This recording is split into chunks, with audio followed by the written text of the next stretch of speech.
E o São Paulo mostrou que não vai brigar pelo título do Campeonato Brasileiro de 2026 na derrota por 2-0 pro Vitória na noite desse sábado em Salvador. Se ainda tinha algum torcedor são paulino sonhando com o título do Campeonato Nacional, ficou bem claro que não há condições. Nem tanto pela pontuação. São Paulo tem 20 pontos, o Palmeiras tem 25. Embora o Palmeiras ainda tenha um jogo a menos e possa chegar a 28. Mas pelo fato de o São Paulo ter um bom time titular, mas diante de qualquer dificuldade ou ausência, o São Paulo já muda demais de performance. Hoje, o Tricolor não é uma equipe confiável nem consistente. Dois enormes problemas para quem pensa em conquistar um título em que se disputa 38 rodadas. A atuação do São Paulo contra o Vitória foi ruim, bem distante e diferente daquela vitória convincente contra o Cruzeiro no último sábado. São Paulo até controlou o Vitória em boa parte do primeiro tempo, mas acabou levando o gol do 1-0, o Lucas Ramon foi expulso e ainda levou 2-0. Depois da partida, o Jair Ventura, o técnico do Vitória, chegou a dizer que cabia mais, dando a entender que seu time merecia um placar mais elástico. A situação do São Paulo na disputa pelo título do Campeonato Brasileiro ficou ruim. É que o São Paulo, por enquanto, divide a segunda colocação com o Fluminense, ambos com 20 pontos. Mas o Bahia também chegou a 20 e com um jogo a menos do que o São Paulo.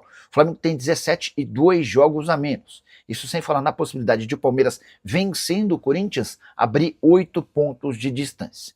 Dá para imaginar que o São Paulo precise, na busca por títulos, focar nas Copas, embora não dá para largar o Campeonato Brasileiro. Até porque, se for mal no Campeonato Nacional, dá para cravar que o Roger Machado não terá vida longa. O técnico que vinha de 2 vitórias perdeu e voltou a ser alvo de muitas críticas nas redes sociais. Tá muito claro que é questão de sequência de resultados ruins para que o Roger Machado seja dispensado. A saideira sobre o tricolor, desde que foi contratado, o Roger soma 4 vitórias, 1 empate e 3 derrotas. Estamos de volta agora, espaço para a Série A. Vitória, belo triunfo. Eu só fiz isso para não repetir o vocabulário. Tá, mas o triunfo geralmente tem que ser adequado ao Bahia. Ao Vitória a gente pode falar vitória várias vezes. Vitória. Eu sou contra tudo isso aí. Eu também. Mas repetir vocabulário a gente tem que evitar. Não, e você é o mestre nisso. Menos repetir vocabulário. Boa, então. Vitória conseguiu um triunfo importante. Conquistou 3 pontos contra o São Paulo, 2-0.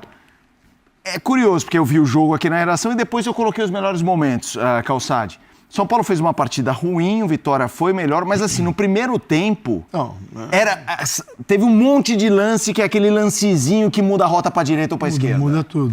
Tanto que uma coisa é o resultado, óbvio, isso é incontestável. A outra são os caminhos desse resultado. Exatamente. O São Paulo tinha no ataque, ele não tinha Luciano, ele não tinha Caleri, o Lucas está machucado, então já há um tempo. Então o ataque ele tinha Arthur, André, Silva e Ferreirinha. E o São Paulo, no início, levou muito desconforto para o Vitória. Sim. O início de São Paulo não foi ruim para um time que está jogando mesmo. fora de casa e está desfalcado. O Vitória marca o gol, mas até marcar o gol, a postura tática era o Vitória desconfortável e o São Paulo subindo a marcação. E aí você olha e tem assim, a ideia do treinador muito presente. O grande erro, né? Esse é o gol do Vitória, numa tremenda bobagem, assim. 2 erros. São 2 jogadores livres, uma na entrada da área e outro no interior. E eles conseguem, assim, se entender, fazer uma conexão. Mas o São Paulo tinha movimentos de subir a marcação e de encaixes que incomodavam o Vitória. Sem dúvida. O Vitória não conseguia transitar do jeito que queria, não tinha bola longa, não ganhava essa bola. Então o São Paulo estava bem. Não se pode dizer que estava ótimo. Essa bola mas que passou na frente do André péssimo, Silva. não estava. Aí o gol determina uma outra situação. Você vê, esse lance é um lance incrível, né? Isso pode mudar a história do jogo. Agora, o resultado para o Vitória é injusto. Cara, Vitória jogou o que podia jogar e saiu com o triunfo, né? Mas assim, o resultado é sempre aquele que prevalece, ele é soberano. Mas o São Paulo não teve uma postura no primeiro tempo equivocada, não. Ele executou bem as ideias do Roger. O que ele não conseguiu foi, a partir disso, ser contundente a ponto de marcar o gol. Eu costumo dizer, né, Calçado, que tem 2 coisas. Tem o jogo jogado e tem os lances decisivos. Então, nem sempre o time melhor no jogo jogado é melhor nos lances decisivos. Você tá me entendendo? O São Paulo ele jogava melhor. Ele tinha, até sofreu o primeiro gol, ele tinha chegado, já tinha criado algumas situações, faltou contundência na hora de decidir. O São Paulo não tinha seus melhores atacantes em campo hoje, não conseguia decidir. E mesmo quando o São Paulo era melhor e controlava o jogo, ele permitia sempre jogadas perigosas, especialmente quando ela caía nos pés do Kaiser. O Kaiser sempre era alguém perigoso. E aí vem o gol de bola aérea. Acho que ali é uma falha coletiva do São Paulo na marcação da bola aérea. Eles não entenderam a possibilidade que havia, né? Marcou todo mundo para trás da bola e deixou o espaço à frente, onde o Kaká finalizou sozinho. E a assistência, ela é dada num lance de cabeça, que é metade cabeça, metade ombro. Dividida, né? É uma casualidade na jogada. Sem dúvida. Os jogadores do São Paulo falaram, Vitória chegou uma vez. A questão da eficiência é indiscutível, é o número.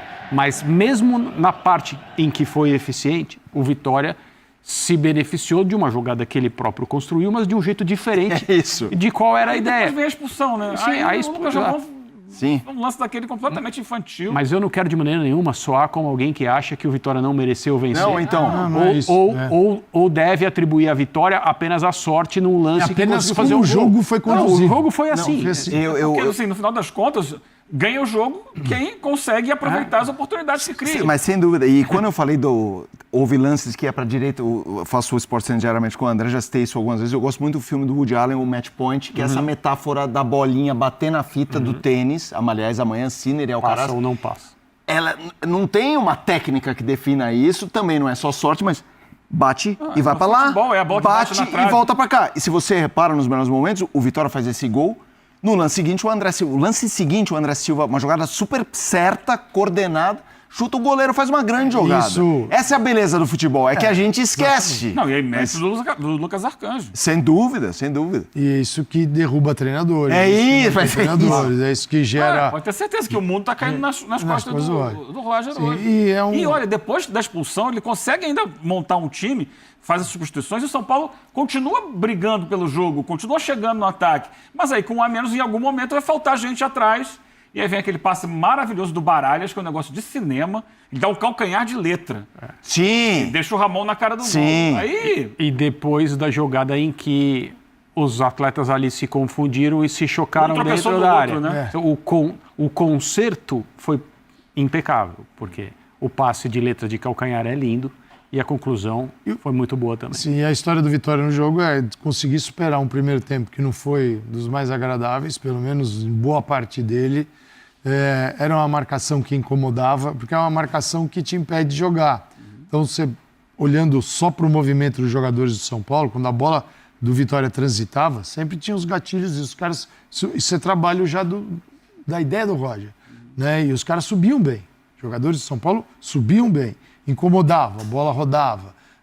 E o Vitória se incomodou demais, porque o Vitória não chegou no Barradão em casa para ficar lá contra o fundo do campo e o São Paulo pressionando. Ele foi para jogar, para ganhar o jogo, mas ganhou de outras formas, que é o que o jogo te apresenta. Ele te apresenta uma dificuldade e, nesse caso, o Vitória resolveu da melhor maneira possível, foi feliz, um belo resultado e o São Paulo se complicou fora de casa. Agora, é um elenco pequeno. Você não tem o Caleri, as coisas mudam. Luciano, aí é uma mudança radical. Sim. Não é todo jogo que o Ferreirinha vai fazer 3 gols. A expulsão é incontestável, indiscutível. Não dá para detectar qualquer maldade, é um lance de atraso, mas a decisão tomada de ir com o pé acertou o rosto do adversário. Isso é um lance de manual para cartão vermelho. Acertou com violência, né? Cheio, né? Aí, ó. Um negócio... Não é pra não. De jeito nenhum. De jeito nenhum. Para mim, a expressão que a gente usa no dia a dia do futebol é um lance infantil. Ou juvenil, como alguns chamam.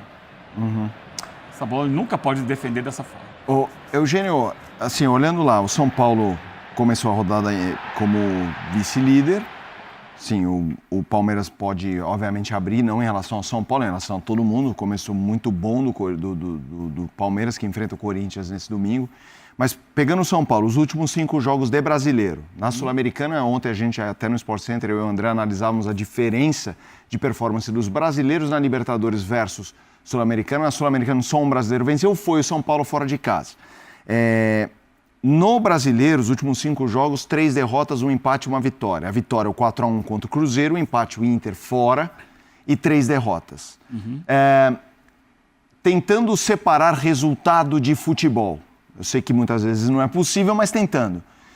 O São Paulo está apresentando um futebol minimamente competitivo, se vê o trabalho, ou é uma janela e uma amostragem de 5 partidas ruim do São Paulo nesse sentido? Eu acho que, assim, o São Paulo talvez tenha feito um início de campeonato que tenha sugerido a possibilidade dele brigar pelo título. Essa não é a realidade do São Paulo. Então ele deu uma arrancada, conseguiu alguns bons resultados ainda com o Crespo, depois da chegada do Roger, e ele agora está entendendo a realidade do campeonato, o que é o Brasileirão de fato, e ainda mais agora que começam as competições paralelas. Quer dizer, ele já tinha uma competição paralela no início, que era o campeonato estadual, mas ele não vai até o final, e ele tem ali uma possibilidade de trabalhar melhor o Campeonato Brasileiro, mas agora já começou a Sul-Americana. Mas aí você poupa jogadores. Ok, poupa jogadores, mas o elenco vai, a comissão técnica vai. Como é que você poupa o cara tá na casa dele dormindo? Não. Ele tá lá no banco. Quem fez isso foi o Vasco, né? O Vasco, o Renato lá com o pé... Cara, assim, a gente tá no momento... Hoje tava fazendo o jogo do Barcelona e o Espanhol, a gente tá no momento que a gente... Claro, você tá vendo o jogo, a tua vida naquele momento tá paralisada naquele jogo. Sim. Tá pensando em outra coisa. Tá vendo para se divertir, para curtir. Uns que tem muito envolvimento emocional, estão ali aflitos. Tudo que está em volta, no entorno do jogo, naquele momento não existe. Por que eu estou falando isso? Porque se o calendário no mundo, para grandes equipes, ele está tão assim, devastador, que em qualquer nível ele tira a beleza do jogo. Ele tira a qualidade do jogo. O excesso tira. E, infelizmente, a gente não leva isso a sério. Então, a gente se analisa, você vai para o jogo, perdeu hoje. Perdeu por quê? Não importa. Se estava sem o centroavante, sem 2 jogadores importantes no ataque, se a reposição faz o time cair muito, se o time viajou 5.000 quilômetros e é assim, e isso vai gerando um desconforto enorme, porque você vai tirando essa capacidade de competir. E isso está presente, inclusive, no jogo do Barcelona, que tomou do Atlético na semana, na Liga dos Campeões. No sábado tem um jogo que é um derby, mas há um desnível técnico contra o Espanhol. E na terça-feira tem o Atlético de Madrid outra vez. E Lamine Yamal, que é um craque, é um cara que pode decidir o jogo, e o Pedri, que é um cara que lê o jogo e ativa o time, eles ficaram o tempo todo dentro de campo. Então, e o Atlético trocou 10 jogadores, jogou assim. O Atlético tirou todo mundo hoje. O Barcelona não, o Barcelona está decidindo o título. Era um jogo que poderia, e ao que tudo indica, pode ter sido o jogo do título. A diferença é de 9 pontos para o Real Madrid. E os principais, que precisam jogar muito no meio de semana para reverter um 2-0, cara, ficaram dentro de campo. Isso tira a capacidade de qualquer time de competir na exigência do 100%, que é quem está vendo que é 100%, quem está na arquibancada que é 100%, quem está julgando que é uma atividade máxima, perfeita. E, cara, é muito difícil isso. Então, você tem que lidar com isso. Jogar Sul-Americana, Libertadores e Brasileiro, Copa do Brasil está vindo aí. É a Copa do Brasil, isso. Todos eles são campeonatos continentais. Ou jogar em Belém do Pará, como fez o Vasco, é logo ali. Sim. Como é para o Remo descer e ter que disputar, às vezes, 2 jogos fora de casa, porque você imagina o Remo fazendo isso aqui, indo e voltando. Cara, é terrível. O Remo faz o tempo todo. Né? Terrível, terrível. O Fortaleza, quando estava, era assim. Cara, é preciso entender um pouco o que compõe o jogo. Sim. Mas ninguém entende, agora que a torcida começa a massacrar, o dirigente pega e dá uma cabeça, e geralmente é do treinador. Fala pessoal, estamos aí com atualizações importantes do São Paulo. Se inscreva e ative o sininho para receber mais atualizações do Tricolor. Deixe seu like que é muito importante para o crescimento do canal. Utilize o espaço aqui embaixo para registrar sua opinião. Ficamos por aqui com mais esse giro de notícias. Um abraço e até o próximo vídeo.